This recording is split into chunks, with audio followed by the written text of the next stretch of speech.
Berita viral tentang perundungan di sekolah memicu rangkaian kejadian yang menghancurkan kehidupan banyak orang. Mia, pemimpin media yang awalnya mencari sensasi, terjebak dalam dilema moral saat dampak dari laporannya menjatuhkan seorang siswi bernama Sui. Manipulasi opini, pengkhianatan dalam institusi, hingga pembongkaran kejahatan besar. Dan inilah film trending topik. Yuk mulai ceritanya. Cerita diawali dengan berita viral tentang perundungan yang dilakukan seorang siswi terhadap sahabatnya sendiri di sekolah. Si pelaku bernama Sui mendorong sahabatnya, Tian, hingga jatuh dari tangga.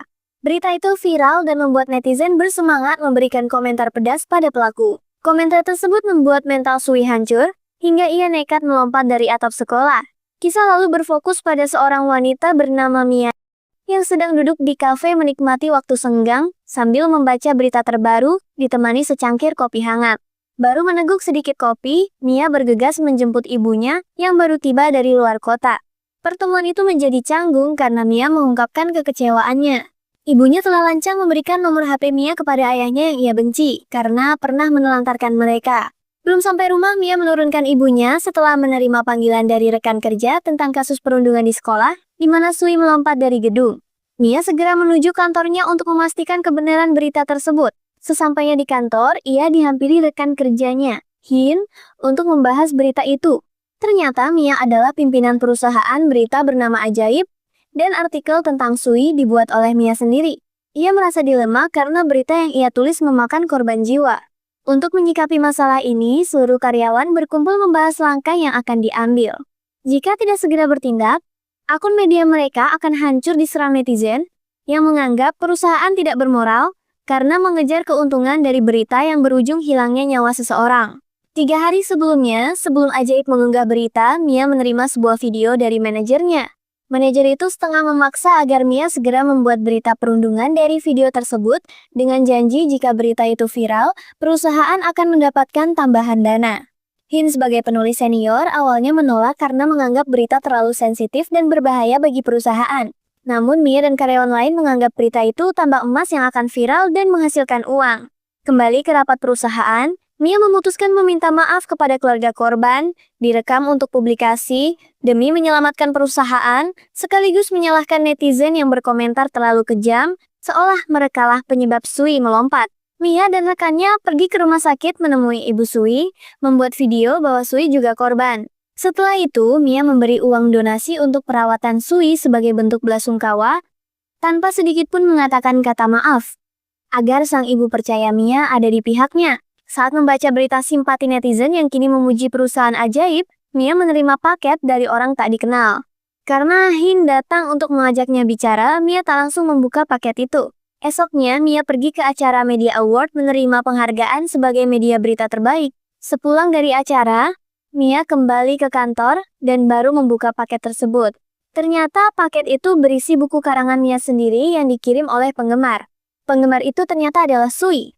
Dan buku tersebut dikirim sebelum Sui melompat dari sekolah. Mia membuka halaman demi halaman, menemukan curhatan Sui tentang insiden yang ramai dibicarakan. Mia terkejut mengetahui fakta sebenarnya dan kesalahan fatal yang sudah ia lakukan. Dari sini cerita membawa kita ke flashback 1 bulan sebelum tragedi. Sui adalah siswi sekolah menengah perhotelan, memiliki sahabat bernama Tian. Suatu hari, sekolah mengadakan acara yang dihadiri para investor, termasuk presidir pemilik perusahaan berita, yang adalah atasan Mia. Kepala sekolah menyuruh Sui melayani presidir, memenuhi semua kebutuhannya. Setelah acara, Sui diminta mengantarkan presidir pulang. Yang ternyata sudah direncanakan presidir dan kepala sekolah, karena presidir menginginkan Sui yang kecantikannya menonjol di antara murid lain. Beberapa hari setelah kejadian memilukan itu, Sui mendapat pesan dari temannya yang meminta tolong karena sedang dibully di sebuah kamar hotel. Namun setibanya di lokasi, Sui terjebak dalam rencana presidir agar ia tutup mulut. Tidak terima, Sui mencari Tian untuk bertanya alasan menjebaknya. Tian yang tidak tahu apa-apa menyangkal. Kejatuhan Tian dari tangga hanyalah kecelakaan tanpa kontak fisik. Setelah itu, Sui yang dijauhi teman-temannya dan disorot media sebagai pelaku memutuskan mengakhiri hidupnya, padahal sebenarnya ia adalah korban. Esok harinya, Mia pergi menemui kepala sekolah untuk meminta maaf atas kejadian yang disebabkan oleh tulisannya tentang Sui. Namun tujuan Mia bukan sekadar meminta maaf, melainkan menggali informasi tentang siapa Sui sebenarnya. Bukannya memberi jawaban memuaskan, kepala sekolah justru menghindar dan beralasan akan menghadiri acara lain. Saat meninggalkan sekolah, Mia tidak sengaja melihat Tian lewat, lalu langsung mengajaknya bicara. Tian hanya mengatakan bahwa ia tidak pernah mengirim pesan kepada Sui dan itu hanyalah kesalahpahaman. Kembali ke kantor, Mia yang masih memikirkan situasi tidak terlalu menanggapi Hin yang menanyakan kemana saja ia selama beberapa hari ini. Apalagi naskah publikasi berita belum tersedia. Mia dengan nada ketus mengatakan bahwa hal itu justru baik untuk Hin agar bisa membuat artikel sesuka hati tanpa memikirkan pendapatnya. Mia kemudian menghubungi direktur untuk menanyakan kebenaran yang sebenarnya terjadi. Alih-alih menenangkan, direktur justru memutarbalikkan fakta dan menyalahkan Mia sebagai orang yang mempublikasikan video tersebut. Masih diliputi kemarahan, Mia memberikan buku peninggalan Sui untuk dibaca semua rekan kerjanya. Walaupun buku itu adalah bukti nyata, pengakuan direktur pun tidak berarti apa-apa. Para karyawan ajaib hanyalah kelompok kecil yang tidak bisa berbuat banyak di hadapan para penguasa. Apalagi Presdir adalah penyokong utama perusahaan yang bisa saja menghancurkan mereka jika mencoba melawan.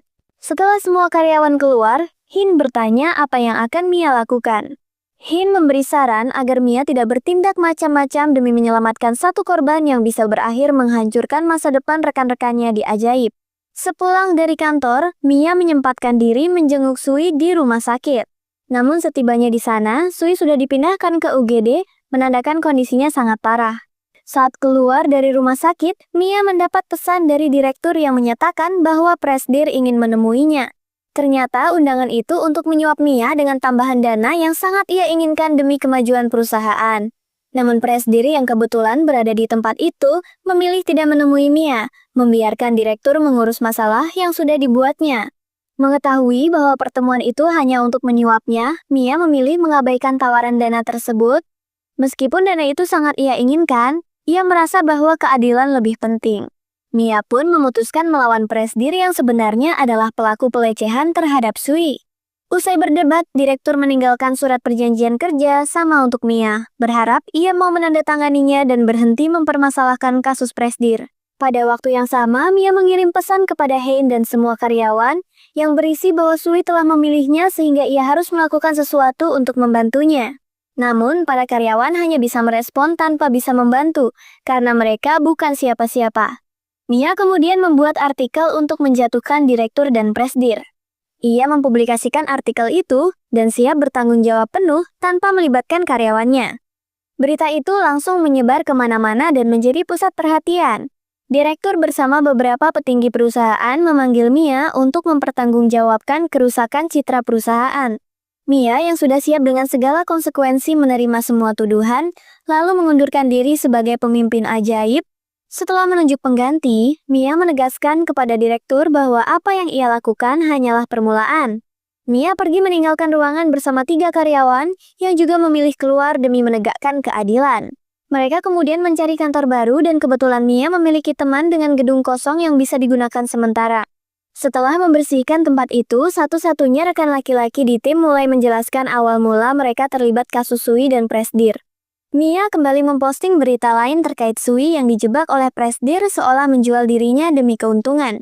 Artikel itu dibalas oleh direktur dengan berita tandingan, sehingga perang artikel tidak bisa dihindari. Direktur mengundang Mia untuk menyelesaikan masalah, tapi Mia tidak hadir, membuat nasibnya menjadi tidak pasti. Pada waktu yang sama, Mia mendatangi sekolah untuk menemui kepala sekolah. Namun ia mendapat kabar bahwa kepala sekolah sedang sibuk. Ketika hendak pulang, Mia bertemu Tian yang dijemput direktur untuk dibawa ke suatu tempat. Hal ini membuat Mia curiga akan hubungan Tian dan direktur. Pria karyawan Mia akhirnya mendapatkan rekaman CCTV terkait malam kejadian Sui dan Presdir. Namun, meskipun diperiksa berkali-kali, tidak ada satupun bagian yang menunjukkan Sui bersama Presdir, karena beberapa jam rekaman dihilangkan. CCTV itu tidak berguna, sehingga mereka harus mencari bukti lain sebelum warganet meragukan berita mereka. Gagal dengan CCTV, Mia menggunakan rencana lain untuk mempengaruhi warganet. Ia merekam keseharian Ibu Sui dengan cara yang menyedihkan, berharap penonton terbawa emosi dan membela Sui. Karena tidak memiliki akun populer, Mia mencari rekan media lain untuk memposting video tersebut. Awalnya rekan media menolak karena tidak mau berurusan dengan presidir yang berpengaruh besar. Namun Mia berhasil membuatnya setuju setelah menawarkan bayaran beberapa kali lipat. Video itu sukses mendapatkan simpati warganet. Di tengah simpati itu, seorang mantan murid sekolah perhotelan muncul mengaku mengalami nasib yang sama seperti Sui. Mia merasa bertanggung jawab membayar seluruh tagihan rumah sakit untuk perawatan Sui. Namun setelah mengetahui uangnya hampir habis, Mia marah kepada ibunya yang menggunakan uang itu sembarangan. Yang membuatnya makin jengkel, ibunya ternyata mengirim uang kepada ayahnya yang tidak peduli pada keluarga dan hanya menjadi beban. Direktur yang melihat video itu tampak gusar dan mulai mempersiapkan langkah untuk melawan balik. Ia memiliki sebuah rekaman percakapan antara pihaknya dengan Ibu Sui yang akan dijadikan senjata untuk mengalahkan Mia. Rekaman itu asli dan berisi percakapan yang membuat Ibu Sui seolah menjual anaknya kepada presidir. Bukannya takut atau kehilangan akal, Mia justru menjadikan rekaman tersebut sebagai bahan untuk bermanuver. Ia memanfaatkan momen itu untuk menyebarkan rumor baru. Dengan rekaman yang diposting oleh direktur sendiri, secara tidak langsung ia mengakui bahwa presidir pernah bermain panas dengan Sui. Rupanya rekaman itu benar-benar menjadi bumerang bagi direktur. Hampir semua orang membicarakan artikel balasan dari Mia, menjadikannya berita paling hangat dan populer. Direktur pun segera menghubungi Heian agar berita tersebut dihapus sebelum jam kerja dimulai. Bahkan kali ini presidir juga merasa jengkel dan memanggil direktur untuk berbicara. Ternyata direktur membuat berita baru yang konteksnya sama, tetapi diarahkan untuk menggiring opini ke kasus lain. Jika Mia dan timnya tidak memiliki gebrakan yang relevan, maka perlahan kasus yang ia angkat akan menghilang, digantikan berita unggahan dari direktur.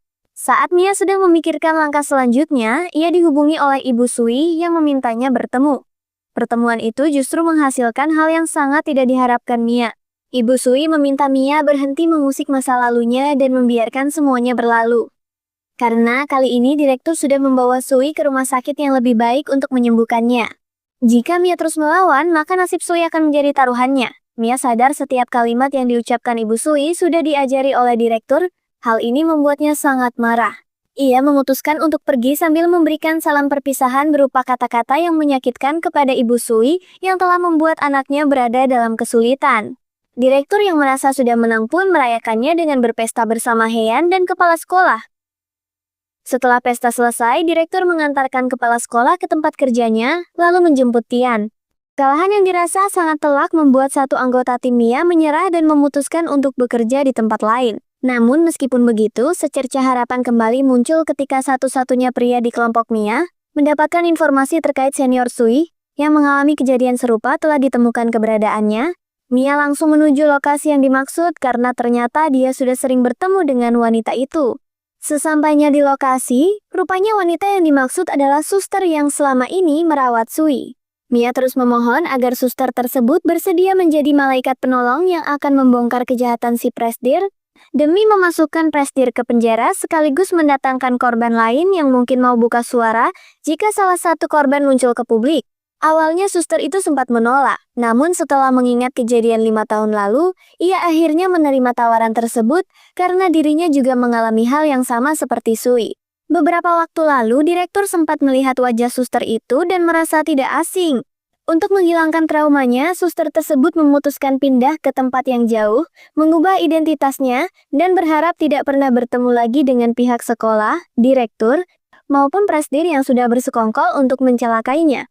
Setelah video kesaksian itu selesai dibuat, Mia langsung menghubungi beberapa kreator kecil untuk membantu mengunggahnya. Namun karena tidak ada satupun yang bersedia, Mia memutuskan untuk mengunggah di akun pribadinya dengan cara membuat postingan pemanis agar orang lain penasaran dengan kejutan yang akan segera ia unggah. Postingan di akun pribadinya itu menuai pro dan kontra, seperti ibunya yang bertanya alasan Mia menghancurkan reputasi investor perusahaannya sendiri. Hanan pun merasa khawatir jika Mia akan kalah, namun berbeda dengan si direktur yang tampak sama sekali tidak kaget atau takut dengan ancaman tersebut. Tibalah waktunya untuk memposting berita utama yang sangat ditunggu oleh Mia dan para netizen. Namun saat pengunggahan sedang berlangsung, Mia mendapat panggilan dari suster yang memohon agar videonya jangan diposting, karena jika tersebar nyawanya akan terancam.